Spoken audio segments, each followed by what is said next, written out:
Hi, ഇന്നൊരു salad റെസിപ്പിയാണ്. Pineapple സാലഡാണ് നമ്മളിന്ന് ചെയ്യുന്നത്. ഇതിന് വേണ്ട ഇൻഗ്രീഡിയൻസ് ഇതൊക്കെയാണ്.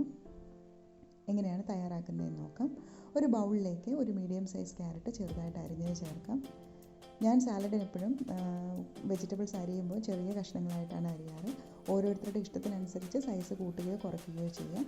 പിന്നീട് ഒരു ചെറിയ മീഡിയം സൈസ് സവോള ചെറുതായിട്ട് അരിഞ്ഞത് ചേർക്കാം. 2-3 പച്ചമുളക് ചേർക്കാം. അതും എരിവിനനുസരിച്ച് നമുക്ക് ചേർക്കാവുന്നതാണ്. അതിലേക്ക് പിന്നീട് നമ്മൾ ചേർക്കുന്നത് 1 കപ്പോളം ചെറുതായിട്ട് അരിഞ്ഞ പൈനാപ്പിൾ കഷ്ണങ്ങളാണ്.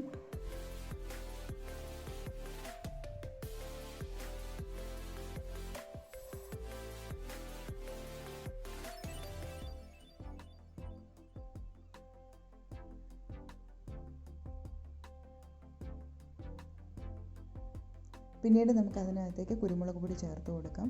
ഇവിടെ ഞാൻ 1 ടീസ്പൂൺ കുരുമുളക് പൊടിയാണ് ചേർക്കുന്നത്. സ്പൈസ് ഇഷ്ടപ്പെടുന്നവർക്ക് കുറച്ചും കൂടി കുരുമുളക് പൊടി ചേർത്ത് കൊടുക്കാം. 1/2 ടീസ്പൂണാണ് ചാട്ട് മസാല ഈ സമയത്ത് ചേർക്കുന്നുണ്ട്. ചാട്ട് മസാലയുടെ ഫ്ലേവർ ഇഷ്ടമില്ലാത്തവർക്ക് അത് അവോയ്ഡ് ചെയ്യാം. അത് തികച്ചും ഓപ്ഷണലാണ്. അതിനുശേഷം ഏകദേശം 1 ടേബിൾ സ്പൂൺ പൈനാപ്പിളിൻ്റെ ജ്യൂസ് ചേർത്ത് കൊടുക്കുന്നുണ്ട്. ഈ പൈനാപ്പിൾ ജ്യൂസിന് പകരം നമുക്ക് നാരങ്ങ നീരും ചേർത്ത് കൊടുക്കാം. ഇതേ സമയത്ത് നമുക്ക് വേണമെങ്കിൽ 1 ടീസ്പൂണോളം ഒലിവ് ഓയിലും ചേർത്ത് കൊടുക്കാം. നന്നായിട്ട് ഇളക്കി യോജിപ്പിച്ചതിന് ശേഷം ഉപ്പ് നോക്കിയതിന് ശേഷം മാത്രം വീണ്ടും ഉപ്പ് ആഡ് ചെയ്യുക. ചാട്ട് മസാലയിൽ ഓൾറെഡി ഉപ്പുണ്ട്, അപ്പോൾ അത് നോക്കിയിട്ട് വേണം ആഡ് ചെയ്യാനായിട്ട്.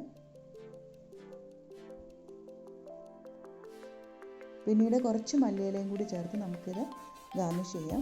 അതിനുശേഷം കഴിക്കാവുന്നതാണ്. ഡിഫറെൻ്റ് ആയിട്ടുള്ളൊരു സാലഡ് റെസിപ്പിയാണ്. എല്ലാവരും ട്രൈ ചെയ്ത് നോക്കണം. ഈ റെസിപ്പി ട്രൈ ചെയ്ത് കമൻറ്റുകൾ അറിയിക്കുക. അതേപോലെ പുതിയൊരു റെസിപ്പിയായിട്ട് കാണാം. Thank you.